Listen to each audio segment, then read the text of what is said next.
I'm Ted Seides, and this is Capital Allocators. This show is an open exploration of the people and process behind capital allocation. Through conversations with leaders in the money game, we learn how these holders of the keys to the kingdom allocate their time and their capital. You can join our mailing list and access premium content at capitalallocators.com. All opinions expressed by Ted and podcast guests are solely their own opinions and do not reflect the opinion of Capital Allocators or their firms. This podcast is for informational purposes only and should not be relied upon as a basis for investment decisions. Clients of Capital Allocators or podcast guests may maintain positions in securities discussed on this podcast. My guest on today's show is Blythe Masters, founding partner of Motive Partners, a $6 billion specialist private equity platform that builds, backs, and buys technology companies that enable the financial services industry. Blythe spent 27 years at JP Morgan, starting as a teenager and rising to the firmwide executive committee. Her path included roles as the head of global commodities, head of corporate and investment bank regulatory affairs, CFO of the investment bank, head of the global credit portfolio and credit policy and strategy, and head of structured credit. Our conversation covers Blythe's career trajectory at JP Morgan across asset classes, cycles, and crises. We then turn to the investment model at Motive and themes in asset and wealth management. We recorded this conversation on the iConnections Global Alts podcast stage, which explains the occasional wind gusts, airplanes overhead, sirens, and children playing in the background. Before we get going, this week it's time to spread the word about a new children's book written by Sarah Samuels from NEPC called Braving Our Savings, alongside a movement she started to promote it called 30 Seconds of Bravery. And Sarah's here to tell you more. So, Sarah, what's this project all about? It's really about a few really important themes that I want to spread the word about. One is that the power of capital is tremendous, and we can do lots of good things with this capital that we're all stewards of. The other is the importance of role models in education. And then finally, being brave. So those are pretty generic, but these are things that I've spent the better part of my career learning more about. And I've decided that it's time to give everything that I've learned away. And the way that I'm doing that is I've written a children's book and started a movement. So how'd you come about the idea of writing a children's book? So I really shouldn't be successful in this industry. The odds were not in my favor. I came from a family that had generations-long cycles of making ends meet and really a corroding thread of fear handed down for hundreds of years. We didn't have any ins, we didn't have any connections, very little in the way of financial education. I started my career as an administrative assistant at Wellington Management Company. I was a state school kid with a German degree.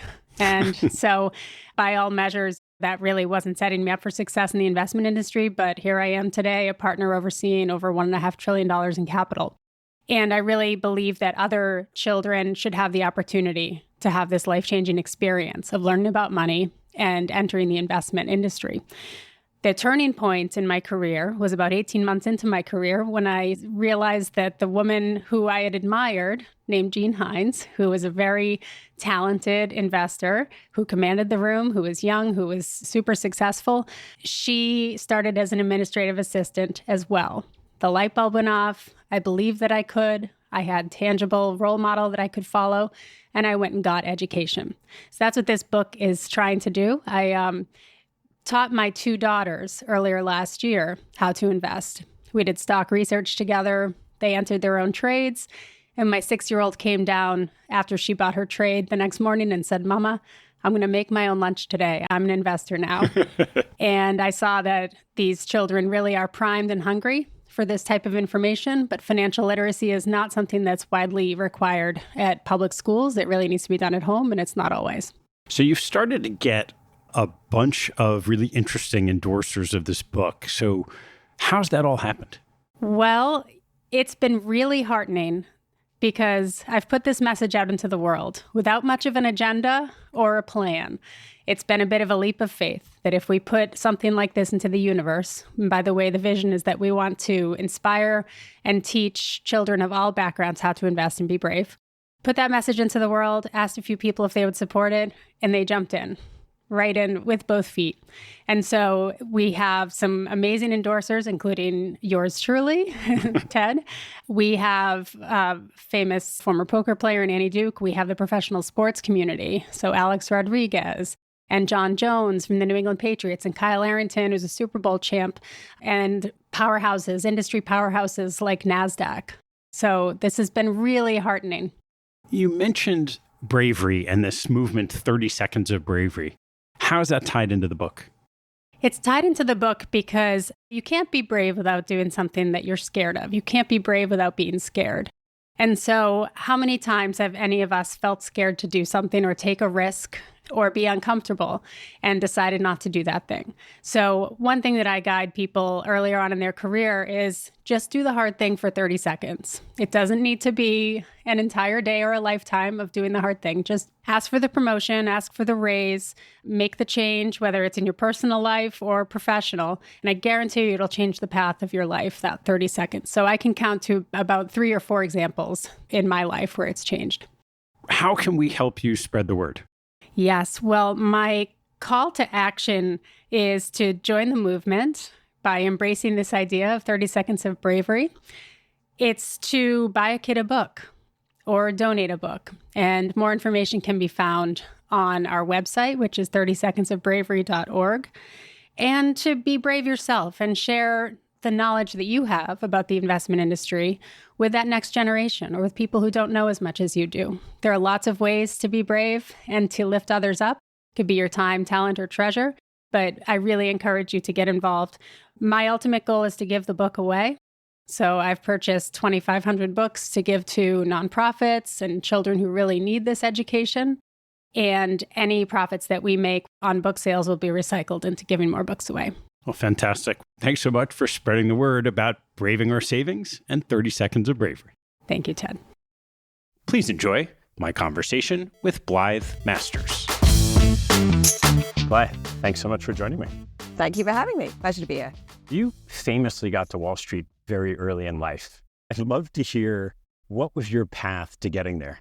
In 1987, when I was 12, maybe, I finished school and I took a gap year, which was common between high school and university. And I needed to earn some money and I wanted to travel. And so I wrote cold call letters to a number of banks in the city of London. And at that time, I didn't really know the difference between a commercial bank or an investment bank or merchant bank. I got 2 job offers as a result of these letters, one of whom was from Continental Illinois. They died an ignominious death not very long afterwards. Yeah. The other was Morgan Guarantee Limited, which was the predecessor to what is today JP Morgan. And I first worked for JP Morgan when I was still a teenager, before I went to university, did a gap year.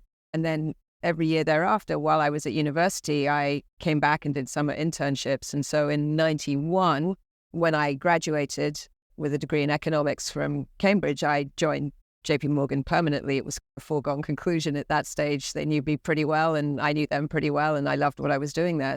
Where did they put you with 5 years experience coming out of college? What's more interesting is whether they put me with no experience on day one. And the answer to that was the photocopy machine.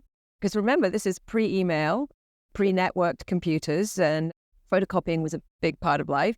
So I did that for a while. Then they realized that I actually could read the contents of the documents I was photocopying. And I started working on the confirmations of derivatives and the accounting for and valuation of derivatives. In 1987, derivatives were very new. The first swaps, I think, were executed maybe 83, something like that. Still a very novel concept, and they were accrual accounted for. And so the shift from accrual accounting to mark-to-market accounting, which sounds pretty arcane, but in banking accounting terms, it was a seismic shift and produced some very large swings on the income statement. So it needed forensic analysis. And so I got taught how to value and structure and mark-to-market swaps at the age of a teenager. And that's where I first landed. What was your early path at, then Morgan Guarantee? When I graduated and joined full-time, I joined the Global Commodity Derivative Group, which consisted, I think, of about 4 people and me. I was the only girl or woman. The bank had been in the business of bullion and related precious metals for many decades, but this was the beginning of our work in providing hedging instruments in things like jet fuel and oil and other energy-related products. Over the course of many years, I spent a lot of time in and around the derivative markets, almost all of them, from rates, credit, commodities, environmental commodities, and built and ran what became big franchised markets businesses for the firm, the structured credit business in the 90s.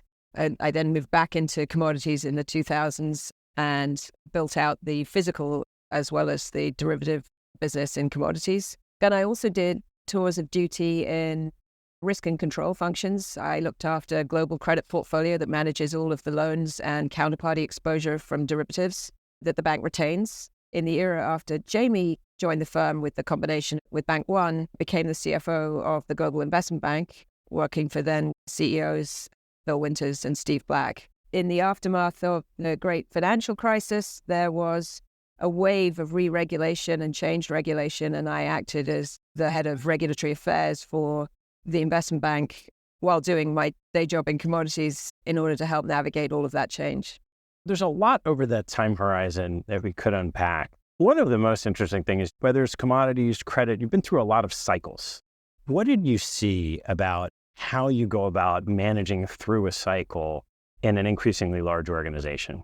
Yeah, that's a very interesting question. And to put that in context, when I joined Morgan Guarantee, which was 87, it was still a AAA rated institution. I think it had about 12,000 people globally. So compare that to the behemoth that it is today. It's an extraordinary period of change. And I stayed with the firm for, in total, 27 years. So it was unrecognizable by the end. And you're right that during that time, there were many cycles that came and went. There were many crises, specific individual events, as well as broader market cataclysms, obviously 2008 being the most significant of those. But interestingly, I think the first that I was really in a position where I was senior enough to have any perspective to really learn from it was what happened at the time of 2001, which was when the first wave of the dot-com bubble burst. And there was the meltdown in the merchant energy space, Enron and others, significant sell-off in high-yield credit markets and private equity, which until that point had been thought to be diversifying of each other. They proved definitely not to be.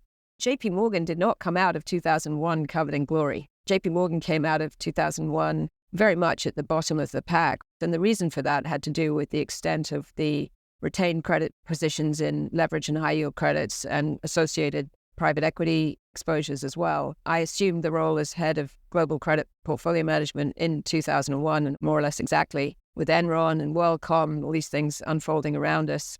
And it was the lessons that we took from that, which had to do with being much more cautious about retained exposure in the portfolio, much more proactive in the use of instruments like securitization, like credit derivatives to manage down retained credit exposures, much more focused on things called wrong way risks, things that correlate with each other in the worst way at the worst time, and getting sophisticated about the tools to manage those. All of that combined with what I think, frankly, was just a great judgment call on the part of Jamie and the executive management team at JP Morgan later in 2006 and 2007 in avoiding the subprime home equity lure, the trap. Super extraordinary volumes of activity in that space by many people that were eroding JP Morgan's market share. But we stayed out of that because of the lessons we'd learned from that prior period and because Jamie and others had a very early negative view on the risks in that space. There are two phrases that if you scratch a long-time JP Morgan person, they'll come out with, is that the mantra is you run a fortress balance sheet, you seek to do first-class business and that in a first-class way. And if I learned two things over the course of being trained over many decades as a banker, it was those two things that I think are most ingrained. And they're small sentences, but they're big concepts. They describe a cultural orientation and a way of doing business and a way of looking after the consequences of doing business and the responsibility that you have for that. Those things were super, super emphasized at every possible opportunity by the leadership of the bank. And it began before Jamie, to be fair, but he certainly, I think, took it up a notch. You say, what does a fortress balance sheet mean? Obviously, you have to trade things off. Doing no business at all is pointless, but it has many dimensions, relates to liquidity and capital and stress testing and thinking about crowded trades and wrong way risks and what is the herd doing? And is it safe to follow the herd today, or is it dangerous? And just because everyone else is doing something, does that mean you should be doing it? It means, what does this mean for your clients? What does this mean for your reputation? The notion that a reputation can take decades or even centuries to develop and can be destroyed in a minute. These are the notions that I think I absorbed over many years, and I think really are a big part of the reason why JP Morgan is what it is today. When you're sitting in that seat of running that credit business, say even 2001, when you come in and you have that idea, we want to have a fortress balance sheet, want to do business in a first-class way, there are a lot of people underneath you. There are traders running risk. There's different exposures. There's different dealers. What do you actually do on a day-to-day basis to oversee that aspect of risk? It's a good question. There's the explaining the strategy, and then there's giving people the tools to execute the strategy. Both are equally important. It's very clear to have a strategic orientation in your business, especially if you're not in a steady state. So you're evolving in a direction, which in 2001, JP Morgan absolutely was not a top-tier investment bank. It had certain areas of excellence, but it had a long way to go to become what it became through the course of the financial crisis. What we did in terms of giving people the tools, we got a lot more granular and specific in terms of transfer pricing and pricing of risk in particular. So we dropped concepts of revenue targets or growth targets or volume targets or market share targets. You have to pay attention to those. But we introduced the notion of capital consumption, SVA, shareholder value added, and models to estimate what are the resources of the bank that are consumed by any given activity. And then we got very rigorous about evaluating what is the client value proposition. We always know how a client values the business we provide to them, but how does the bank need to value the business a client brings to us? And if a client is very concentrated in a single product line, and that being unsecured lending, for example, very hard to achieve the return on equity that is appropriate to not destroy shareholder value at a bank. And that was true then, and it's true multiple fold today because capital requirements have increased. The idea is you need to create incentive to have customers become customers of multiple product lines, and you need to track all of that and hold your people that are responsible for those client relationships from really understanding what a client P&L means. And a capital risk adjusted client P&L really means what is the return on customer capital that has been consumed by that customer. And those were the metrics that we introduced and are still used, and I'm sure have been evolved immeasurably. If you were to compare a bank, a financial services company, the balance sheet, shareholder value added, to a simpler asset management structure, think about an asset manager, a hedge fund who's generating returns. How would someone who's used to the asset management business think about what the rates of return the bank is trying to generate? It's interesting that so many of the world's great banks have diversified into asset management and wealth management, which is a similar type of business in terms of return on equity that it can generate. The difference is that in asset management business, you're not deploying leverage in your company, typically.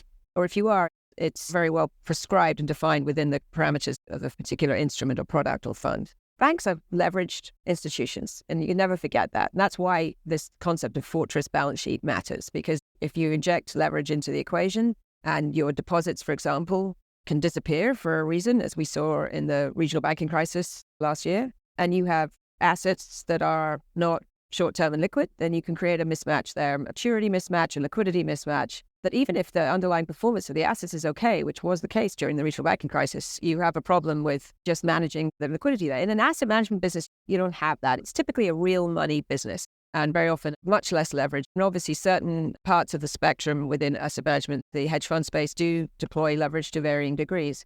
But it's a very different construct, and they typically stay much more liquid. Or they tie the instrument by the investor to the tenor of the activity or the liquidity horizon of the activity that they're undertaking. So in private equity, you put your money in, you don't expect to get it back tomorrow morning. And if you do, that's going to be painful. It's a long-term investment. And as part of a diversified portfolio, that makes sense. So that's the basic difference. It's one word. It's leverage, really. And how does that change the market activity? So if you're thinking about running that credit business, the people who are taking risk or have risk on their balance sheet are owning the same instruments that a real money owner will have. What's changed very significantly over the last period since the great financial crisis is the amount of capital that is required to be held per unit of risk on a bank's balance sheet. The formulae are complex and there's many of them, but bottom line is that it's boiled down to more capital required for pretty much everything. The result of it is that the bank-driven appetite for assets has declined, relatively speaking. And what has moved into that space are alternative credit providers. So broadly speaking, it's known as the shadow banking system, but the big private credit and equity funds and hedge funds and insurers and others who are increasingly directly providing capital markets capacity to what was traditionally the world of banking clients. The objective of the bank regulators in doing this is that they wanted to reduce the leverage in the banking system because of the lessons learned from the financial crisis. And they're effectively, purposefully pushing that capacity out of the system without having necessarily satisfied themselves or everyone that there's sufficient alternative capacity to make up for that. And there's a concern that this is raising the cost of access to both credit and liquidity for everyone. It really remains to be seen whether the overall effect on capacity of the system to provide the engines of growth in capital markets, whether the equilibrium that we end up with is one that is healthy for growth in the long run. So one of the other aspects of your long tenure at JP Morgan was a series of corporate strategic acquisitions. Would love to learn what you learned about what works and what doesn't in corporate M&A. Many things is the answer. And I did a lot of M&A, both acquisitions and divestitures that I was responsible for, but I was also the subject of a few of them. So when Chase acquired JP Morgan, I was on the JP Morgan side and so on. So I've seen it from the inside as well. And I think what I would say I've learned is that it is almost without exception, it's all about the execution. And that matters almost more than what it is that you're buying and why it is you're buying, because something that is a great business that you're buying for all the right reasons can fail if the integration isn't done right. And I remember an interview that I think Jamie did actually. The journalist asked him, so what was the hardest thing about the Bank One JP Morgan Chase merger? And Jamie said, without missing a beat, the JP Morgan Chase merger. And the guy goes, no, I was asking about the Bank One. And Jamie goes, no, it was the JP Morgan Chase merger because it wasn't finished. 4 years on, it wasn't done. His first job wasn't integrating Bank One and JP Morgan Chase. It was integrating JP Morgan Chase. That really matters. And that has cultural dimensions, people dimensions. It's making tough decisions, not leaving every business with a co-head because you're too timid to make the tough decision, making difficult infrastructure decisions so that you don't end up with a fragmented estate technology-wise. All banks that have grown via acquisitions have legacy tech debt problems that are significant, and very often those derive from not taking the tough decisions sooner, and then you just create a sort of spaghetti junction, string and sellotape, hold the whole thing together, and that ends up causing cost inflation over time, but inability to eliminate cost over time. So there's a big technology component to doing acquisitions, but really making an acquired business feel welcome and integrated and getting the knowledge centers flowing through the organization, which is what leads to client success, is the hardest thing to do, I think, and very much where the art of doing mergers comes from. So after what anyone would consider an entire lifetime at JP Morgan, you did leave. I did leave, yes. I want to hear a little bit about your journey that then led to Motive. So if you think about what I did at JP Morgan over the years, I didn't stay in any one spot for that long. Maybe 3 years was probably the longest. And kudos to the firm that they took young executives and deliberately tried to stretch them with new assignments and opening horizons. And so I did a lot of different things at JP Morgan that involved building new capabilities. So when it came time to leave JP Morgan, which I did because we'd sold the physical commodities business that I was then running, and I didn't wish to travel with the business. And I could have stayed with the firm, but I realized if I did, I was going to be a lifer. And I had an itch entrepreneurially that I wanted to scratch. I also had a suspicion that even though I thought of myself as an innovator within the fabric of JP Morgan, innovating with such an enormous safety blanket around you and a whole legion of people who are there to make sure you don't screw it up, doesn't necessarily count as being really entrepreneurial. So that's what led me to open my mind to doing something different at that time. And also I had developed a point of view that was the bank, and every bank necessarily had been very inwardly focused in the period from 2008-9 onwards. And it had to do with regulatory reform and the many scandals and big settlements that had to be worked through. And it was really a period of existential crisis for banking. And meanwhile, the same year that began, this little thing called the smartphone came to the world, and that spawned an unbelievable explosion of innovation that was largely ignored by the banking sector for a few years. Got to the point where, okay, maybe there were mobile banking apps being deployed. I wasn't really on the ball. So what was going on was the development of new technologies fueled a new category of people that were chipping away at the competitiveness of the banking sector with non-bank charters, in many cases completely unregulated, all leveraging technology to do it. And so this was the thing that is fintech. And I developed a point of view that this was somewhere on the spectrum between scary and very exciting, depending on where you sat, and that it was underappreciated by my industry. And that and the urge to do something more entrepreneurial is what led me to move. That led to Digital Asset, which was a very early mover in the enterprise blockchain space before that became a thing. And I had watched with interest and some skepticism, I might add, the cryptocurrency movement, if you want to call it that, but was very interested in the technology behind Bitcoin and its potential for revolutionizing the way that banking and other business involving multi-party processing could get conducted.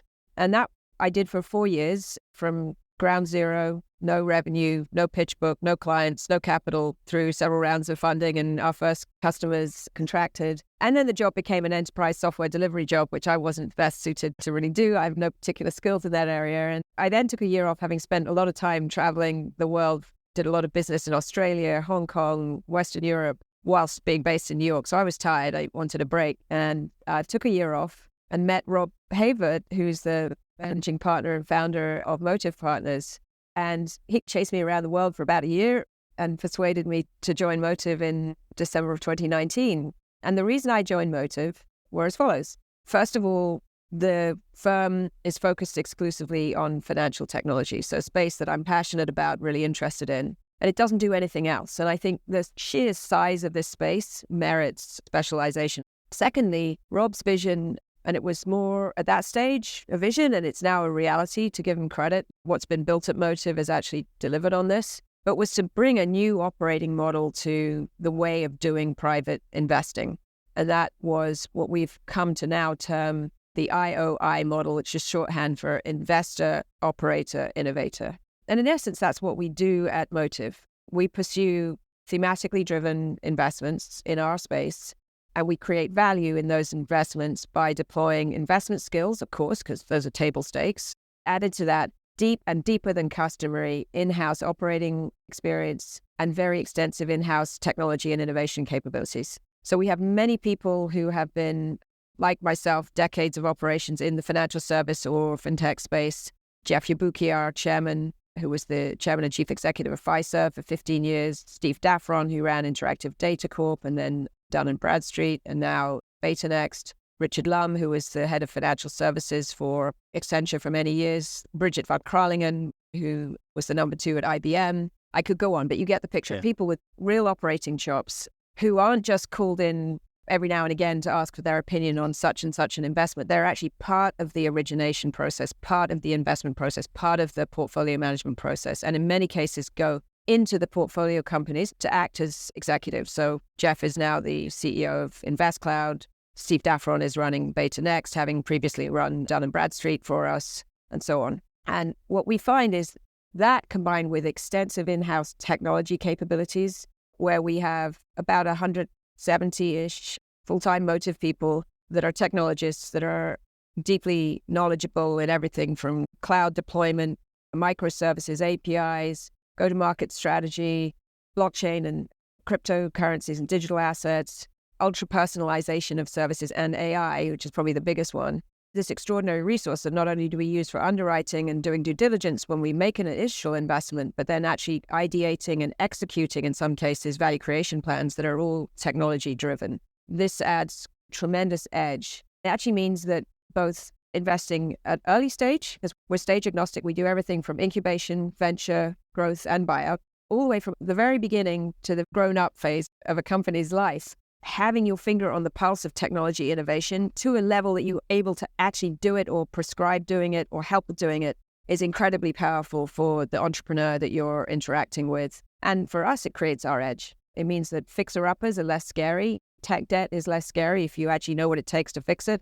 It means that you have confidence in deploying new technologies, defensively or offensively. And that edge that comes from that is what's unique in the motive space. And for me, I thought that was genuinely properly differentiated from anything I'd ever heard from the private equity industry that I knew well because of years dealing with them at JP Morgan. Unbelievably incredible creators of value. But the playbook that was developed in private equity originally used to be buy cheap, deploy the maximum amount of leverage that you conceivably can tolerate at apparently almost no cost until recently, cut a lot of costs out of a poorly managed company to cut it to the bone, and then flip it into the wide open public equity markets that will embrace this with a couple of turns of multiple expansion, and you're done. That is a playbook, which I think I listed 4 items. I would say debatably all 4 of those things are not so true today. The buying cheap thing, yes, maybe. Some great companies are much cheaper than they were 2 years ago, but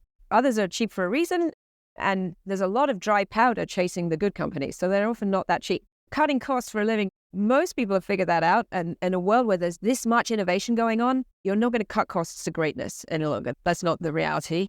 Cheap and free money, not true anymore. And then wide open public equity markets embracing youthful or improved companies, not so much. Yes, there are green shoots and a few IPOs are happening now, but that has not been the case. So in that context, you have to have a differentiated playbook. And thus, the case for specialization is greater, and the case for having operational chops and technology chops and having the ability to create value the hard way, which is by actually creating value, is what's needed. So that's what we try to do.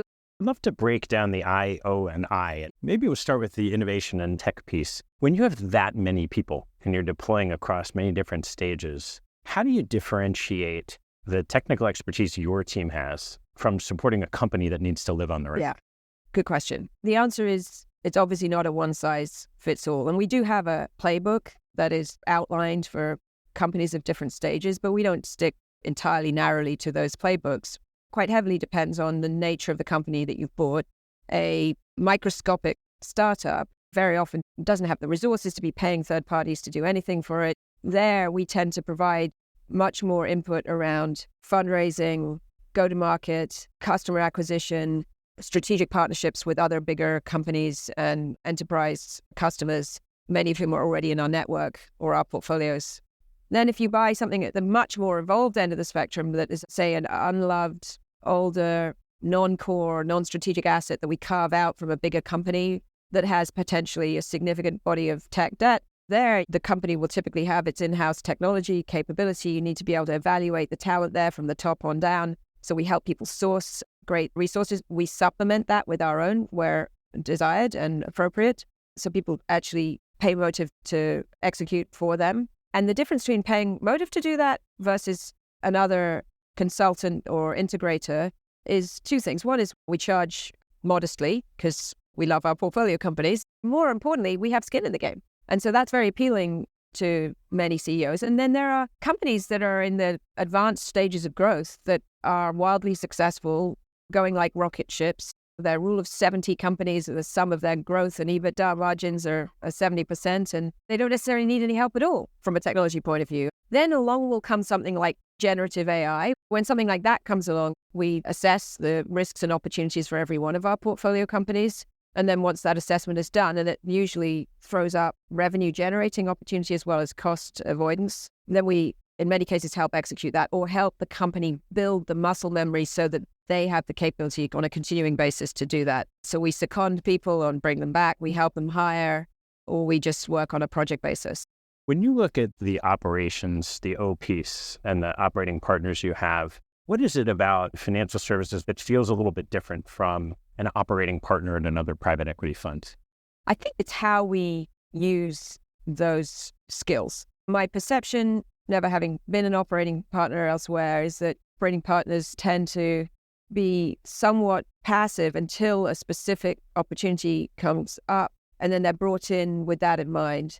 Our industry partners are responsible for driving industry and sector thesis work, so developing our views on what's going on in asset and wealth management, banking, payments, and so on. They are responsible for originating transactions through their networks, all the way from venture to later stage opportunities. They're involved in working directly with the investment team and Motive Create on the due diligence and transaction evaluation process. And then they're part of the team that manages the portfolio company. And in some cases, that extends to being placed as a senior executive to run that company or be part of the C-suite somehow. Other cases, they're board members and operating from the outside in. But in all cases, they're very much a part of the company, and they're part of the way that we produce our product, of course, our product being returns for investors. So I would say that we use them much more extensively and intensively than would be customary. And then if we turn to the investment side, I'd love to maybe talk through a theme and then how that plays through to different stages of investments. We operate in 4 verticals and then loosely horizontal. So the verticals are insurance technology, banking and payments, capital markets, and wealth management. And then the horizontal that cuts across some or all of those often is data and analytics, including obviously AI. To answer your question, the asset management and wealth technology space, which is an area where we have a very concretely defined and strong view. There are some mega trends afoot in that space that are being driven by demographics and technology and opening of architecture and all sorts of interesting things. So that has led us to be particularly active in recent years. Across all stages, we have, I think, 19 or 20 maybe now investments in businesses that are in the asset and wealth management technology space. Some of them are babies that you won't have heard of. Some of them are very prominent, indeed, even household names. So, for example, we own Wilshire, we own Case, who operate a marketplace and technology platform for alternative investments. We own InvestCloud, which is a fully integrated end-to-end technology platform for wealth that handles everything from advisor to customer interaction all the way through to post-trade processing and SMAs and UMAs. We own BetaNext. It's not a household name, but you would notice if it broke. It provides the technology that runs self-clearing software for a very large part of the industry. Our thesis around wealth is, the analogy to it is what happened in the world of advertising and search with the advent of Google, and what happened in the world of e-commerce and then cloud computing with the advent of Amazon. These are massive platforms that enable other people to conduct their business using those platforms. They generate enormous amounts of data as an exhaust, which has value in its own right. And they've revolutionized everything from supply chain to last mile delivery to advertising, the way you position businesses. It's extraordinary that hasn't happened to the same degree in the asset and wealth management space. It's extraordinary that we're being driven around today in autonomous vehicles on the streets, and yet we still haven't cracked T plus less than 2 settlements. Our view is that there's an absolutely extraordinary opportunity that is being fueled by this confluence of different technologies that are coming of age now simultaneously. But cloud computing, with radically reducing the cost of data storage and compute, how APIs and microservices, smart contracts that auto-execute, the development of platform businesses that are foundational for third-party business, obviously big data, AI, generative AI, blockchain and its uses, and I shouldn't leave out quantum computing. So all of these technologies together are going to drive the enablement of enormous platform businesses that create significant value by eliminating inefficiencies, by developing the capability to deliver ultra-personalized service all the way to the level of the end investor at much lower cost than is possible today, with much lighter touch, so that as new asset classes evolve and become opened up, such as the alternative space, it will take the process and the pain out of opening up access to these instruments, which have traditionally been the private domain of institutional investors and ultra high net worth investors. Retail and just merely high net worth as a segment, very under-allocated to alternatives. A typical allocation will be in the very low single digits, less than 3%. Institutional allocations are 20 to 30%. That's going to shift. But the cost of delivering that, executing that, it's not viable with the way that this business is done today. So the use of digital distribution channels, which will also become digital asset origination channels. So think you sell a fund through a digital platform to someone, a wealth group, and they want leverage against that fund position, which you can now provide. And now that's a source of private credit origination from the same platform. The ability to use AI to personalize and to help with education, which is a big issue for alternatives. And new products will evolve as well, too, that offer different liquidity profiles. Retail needs better liquidity than a 7-year private equity fund. So all of this is all being technology enabled. And what Motive's sort of ecosystem of investments in that space is building is an end-to-end capability where we can drive ultra-personalization, we can drive lower cost of execution, we can provide end-to-end straight-through processing. It doesn't mean we're going to merge every single one of our companies together, but it'll mean we'll help them integrate and provide services to each other. And the youngest companies who are doing things at the cutting edge are keeping the older companies informed and sometimes being tucked into those older companies to help renovate and drive forward an innovation agenda. What's really interesting, Rob Havert, our managing partner, likes to call this ecosystem economics. And that's exactly what it is. It's that there's cross-sell opportunity, the synergies that we're able to deliver once you have a really well thought out thesis. It causes you to buy things that rhyme with each other and that have real opportunity to be better together. When you walk across those different examples of portfolio companies in the space, it's reasonable to think of how technology is going to apply as you're in the earlier stages. Yep. And then you mentioned something like Wilshire. And whether it's that particular company or you think of investment consulting, it's not synonymous with technology forward business. So I'm curious, just in an example like that, how do you apply that lens to a people-based, more staid business? The people part of that business is super important, but supplementing it with the ability to perform sophisticated analytics, to use data to inform investment strategy, to create interfaces that allow for straight-through processing and communication, and that enable the institutional client to spend less time on the operations and more on the content or the substance. These are things that technology can help with, even in a human capital-intensive business. The ability to connect new product into that ecosystem as the sort of traditional portfolio allocation model is being ripped up and thought about. The 60-40 thing isn't going to fly any longer. And what is it going to look like? We're not totally sure yet, but it's certainly not going to be as simple as 60-40, but to have ways to deliver alternative investments and information about alternative investments through a Wilshire to their customer base, very important. A good example is another of our portfolio companies, Forge Global, who operates a market infrastructure for secondary private equity securities. It's developed an index product. Wilshire is eponymous with index products. It's an investable index product related to private equity securities that can now be allocated as part of a target portfolio allocation by an outsourced CIO. So as you start connecting the dots across your four verticals, across the themes in this one ecosystem, as you look out over 3-5 years, what do you see happening with the investments you're making and the niche technology industry? The world is just going to look very different in as little as 5 years' time. You're going to see advisor desktop space, which today is multiple different screens, the ops process and the email, and this for public equities and that for fixed income and goodness knows what for the smorgasbord that is alternatives. That's all going to get integrated. The holy grail here is to get vastly greater productivity. If your objective is to deliver investment opportunity to more of the masses, you've got to find a way to do that at lower cost. So having technology capabilities that allow someone to invest $10 or $100 or $1,000 or even $100,000 in an instrument that typically has had a $500,000 minimum or $250,000 minimum is a significant development, but it can't be done the current way. It has to be done with automated education and resource support. So I think that in wealth, you're going to see that for sure. Almost all of the major wealth networks and even the smaller RIA type platforms and their aggregators suffer with fragmented technology estates and in many cases aging technology estates and clunky integrations or no integrations, and they're still dealing with faxes and emails and crazy things that they should not have to be dealing with. That will radically change the economics of their doing business. That's happening as we speak. One area I'm very interested in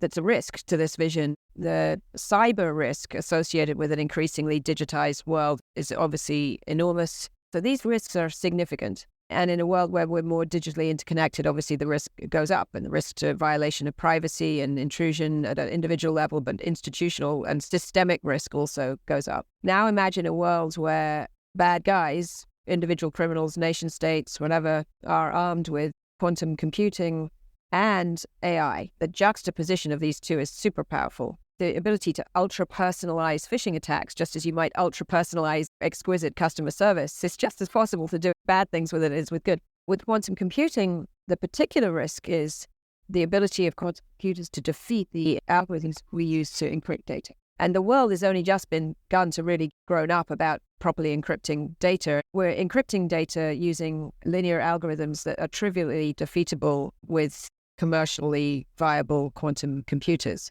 That should scare you, because if we're not prepared for that adequately, the implications could be truly pretty diabolical. Now, the good news is that although quantum computers debatably do not yet exist at a commercially viable form, the math exists to encrypt data to a degree that nonlinear encryption algorithms that would be impervious to attack by quantum computing. The scale of the transformation and the data exercise needed to convert data to being encrypted in a quantum resilient cryptographic way is very important, and I think increasingly pressing area. I like thinking about where are the sort of black swans that could come out of the woodwork and surprise us, and this is definitely one of them. Among your other theses outside of wealth management, what are you most excited about?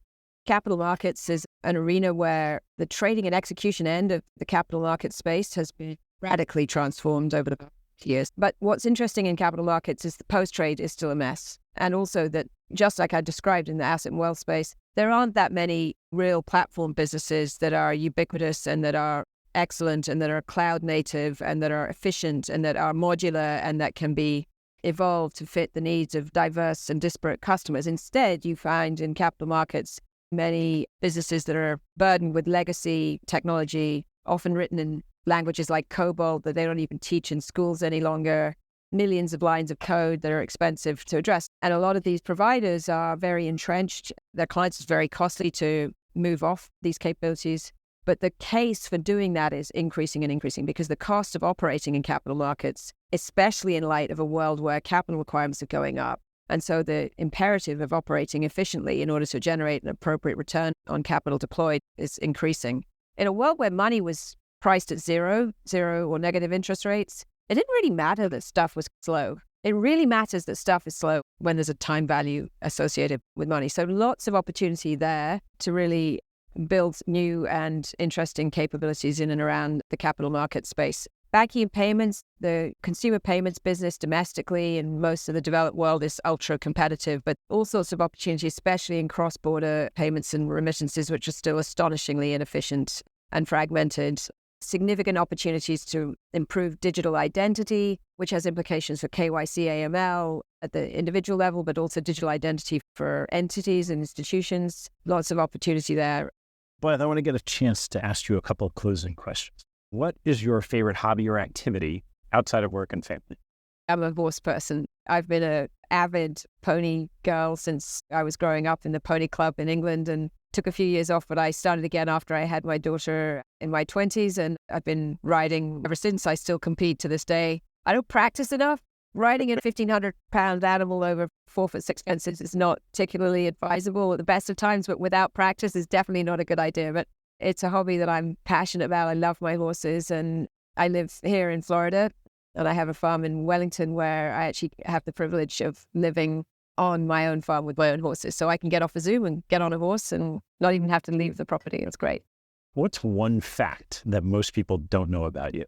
Maybe it's a story about my dad. My dad, who's passed away many years ago now, joined the Royal Air Force in Britain before the Second World War and involved an instructor of fighter pilots and trained countless young pilots who fought in the air war against Germany and others. He was frustrated by the fact that as an instructor, he was prevented from participating in combat throughout the whole Second World War. He also had become aware of the Holocaust and became a very vocal opponent of the British government's foreign policy towards Palestine. And his view was that, particularly in light of what had happened in the Holocaust, this was an unforgivable act by Britain.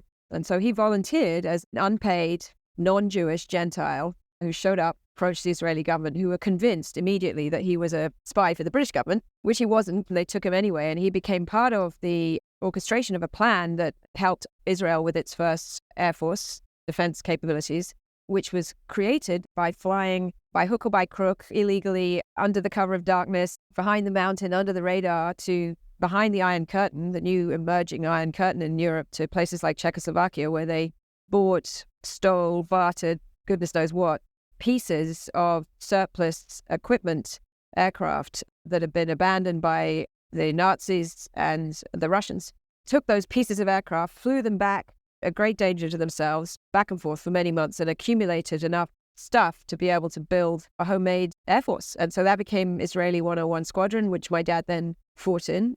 As a fighter pilot, he was a squadron leader. He flew with Asa Weizmann, who was the head of 101 Squadron, who subsequently became the president of Israel. And Dad was a bit of a hero in the creation of what is now the Israeli state. It's not really about me, it's about my dad, but I think it's interesting. What's your biggest pet peeve? Probably the most annoyed I get on a regular basis is the inability quickly to get the news in an unbiased fashion. And this is true all over the world, but it used to be you would turn on one news source and you're reasonably confident that you could get your news, but you have to really work to get unbiased news today. It drives me nuts. Which two people have had the biggest impact on your professional life? So Phil Demchak has to be one of them. He is presently the CEO, what not surprisingly is one of the most successful banks in the United States, PNC. Brilliant man. I worked for him for many years at JP Morgan, and he was responsible in many ways for pressing me to do new and different things. And he constantly challenged me. He was a critical boss, but he was irritatingly usually right. He was an exceptional leader, and he gathered a group of extraordinary people around him, and that drove a lot of innovation. So he was one. I would say watching Jamie at work has obviously been an interesting lesson. I want to say three because I just feel I ought to, but I would say Rob Havert, albeit that his influence has only been felt in the last 5 years of my career. I've found a home at Motive that I really love. I'm getting to do really interesting things and do stuff again in a really different way. And Rob's vision created that. What's the best advice you've ever received? It probably was when I was younger, much younger, I was still a kid, I would act in school productions. And I suffered the worst, terrible stage fright. And the advice I got, which had to do with managing nerves and managing fear, there's a book about it, actually. It's called How to Feel the Fear and Do It Anyway. And you'd be amazed, even though that original advice was about how to manage stage fright, you'd be amazed the number of situations where it's good advice in personal life and in professional life. It's helped me do things that are hard. It's scary because when you get asked to do something you don't know how to do or you haven't done before and you have to let go of something that you really know and love and is getting easy, it's hard to do that. But that sort of notion, get over it and turn the fear into motivation has been actually, I think, very helpful. I think also acknowledging that fear exists, which most of the time is completely unacceptable on Wall Street, has been helpful to me because it does exist. And anyone that tells you it doesn't is either a sociopath or is lying. All right, Blythe, last one. What life lesson have you learned that you wish you knew a lot earlier in life? It's got something to do with the fact that most of the things that really annoy you about other people, professionally or personally, say a lot more about you than they do about them. And it takes a while to learn that. And when you do, life changes. Blythe, thanks so much for taking the time. Real pleasure. Thank you for having me. Thanks for listening to the show.